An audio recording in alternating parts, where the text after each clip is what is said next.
Welcome to Storytime. Enjoy with me. After the Earthquake by James Courage. Part 2.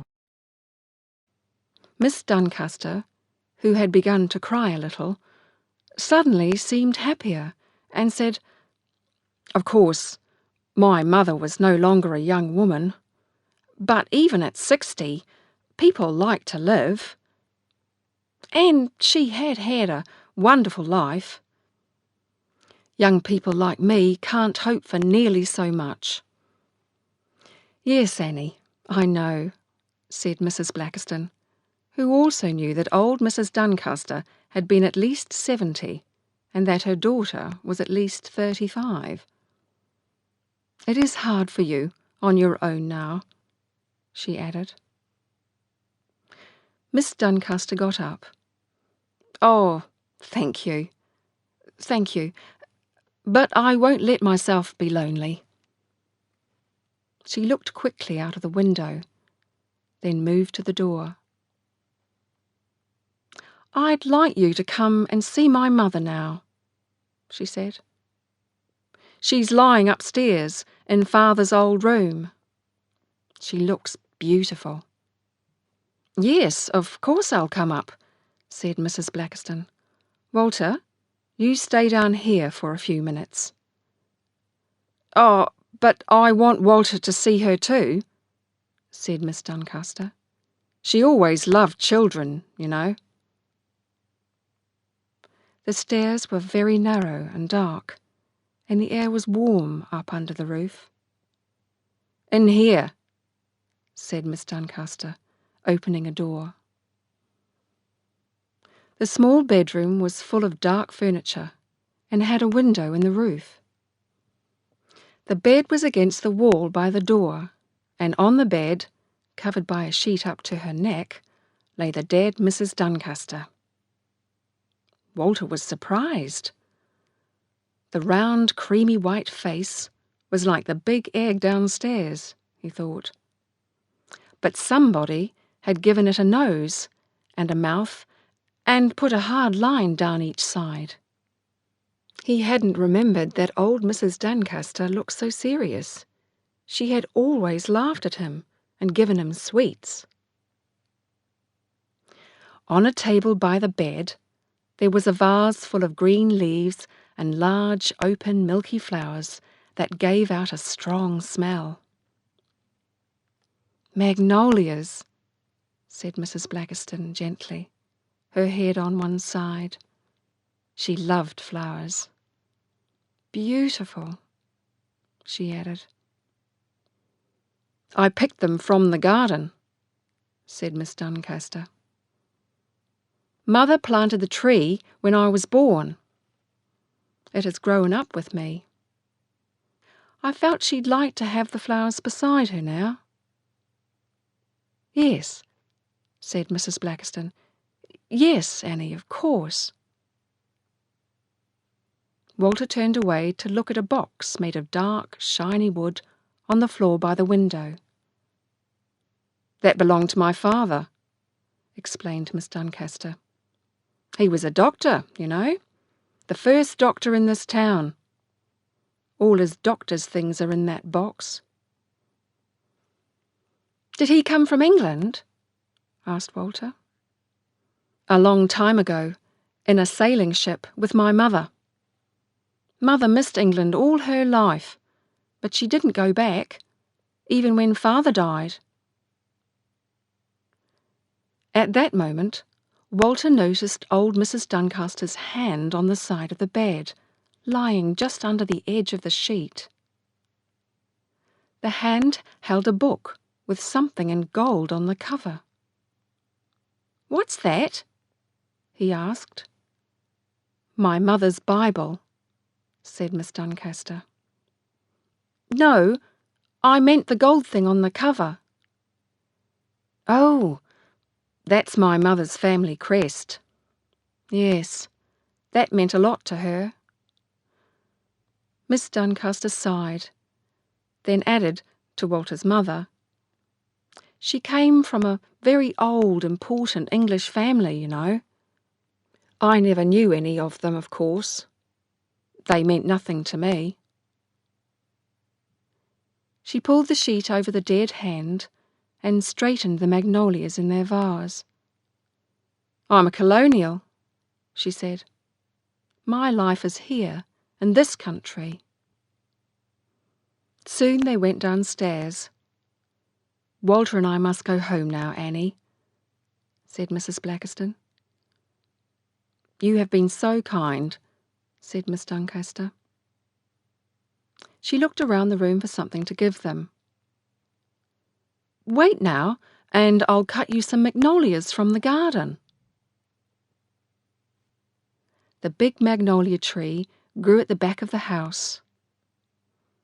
Its dark leaves shone in the sun, and the white flowers were like seabirds high up in the branches. While Mrs. Blackiston and Walter stood and watched, Miss Doncaster jumped up to reach the branches. She pulled them down and broke off the creamy flowers, careful not to damage them. They go brown so easily, she explained. She laughed, her face pink and untidy, as she gave the flowers to Walter.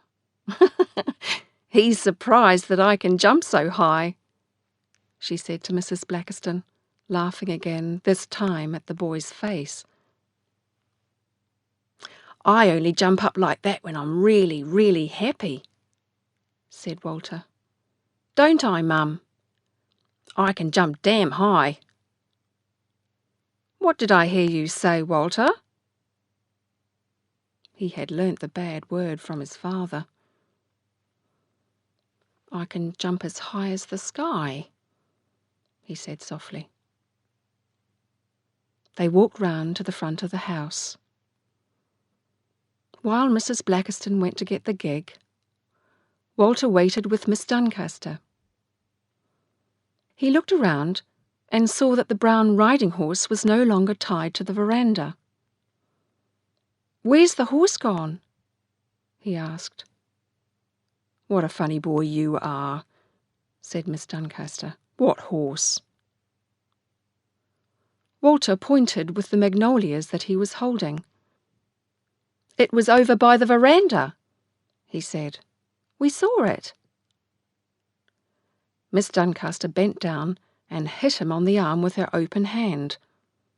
You're damaging the flowers, she said in a quick, angry voice.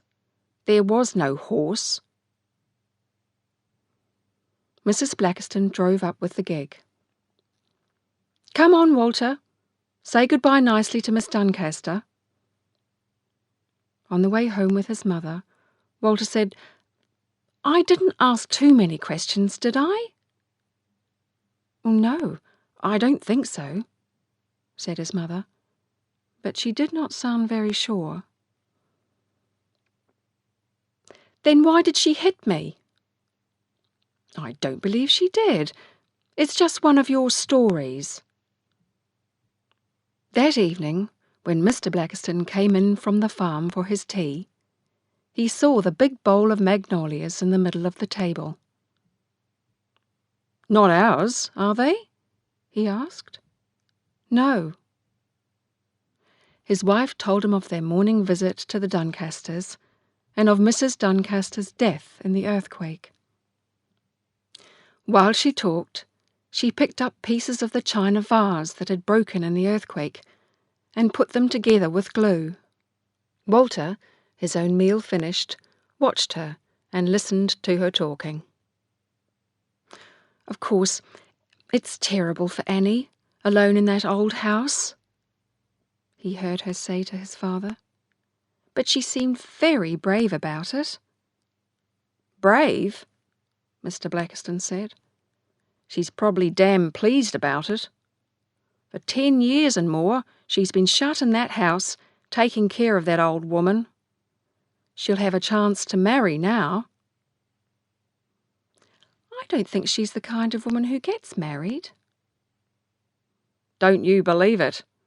I hear more than you do, said Mr. Blackiston. Does Joe Sleever ride a dark brown horse?